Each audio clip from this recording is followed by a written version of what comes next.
मिरज पंढरपूर रस्त्यावर असलेल्या मिरज येथील शासकीय रुग्णालयासमोर भरधाव डंपरने दिलेल्या धडकेत दुचाकीवरील महिलेचा दुर्दैवी मृत्यू झालाय। मयत झालेली महिला मिरज मार्गे सांगोल्याला त्यांच्या दिरासमवेत जात होत्या।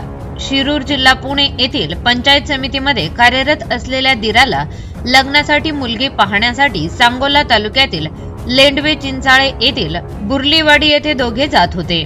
काल सकाळी 10:15च्या सुमारास शासकीय रुग्णालयाच्या प्रवेशद्वाराजवळ त्यांची दुचाकी आली असता पाठीमागून आलेल्या भरधाव वेगात असलेल्या डंपरने त्यांना धडक दिली। या दोघेही रस्त्यावर खाली पडले।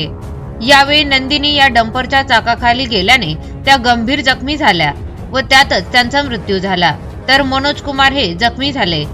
छत्रपती शिवाजी महाराज मार्गापासून पंढरपूर रोड पर्यंत रस्त्याचा दर्जा सुधारल्याने आता अवजड वाहनेही भरधाव वेगात असतात। वेगावर नियंत्रण नसल्यानेच हा अपघात झाल्याचा प्राथमिक अंदाज पोलिसांनी वर्तवला। नंदिनी मच्छिंद्र दोलतडे, वय वर्ष 33, मूळ राहणार रड्डे, तालुका मंगळवेढा, सध्या राहणार संजयनगर, सांगली असे मृत महिलेचे नाव आहे। या अपघातात मनोज कुमार कृष्णदेव दोलतडे, मूळ राहणार रड्डे, सध्या राहणार शिरूर, पुणे यांनी मिरज शहर पोलीस ठाण्यात फिर्याद दिली आहे। मृत नंदिनी या मंगळवेढा तालुक्यातील असल्या तरी सध्या संजयनगर येथे राहण्यास होत्या। पुणे जिल्ह्यातील शिरूर पंचायत समितीत नोकरीस असलेल्या दिरासाठी मुलगी पाहण्यासाठी त्या जात होत्या।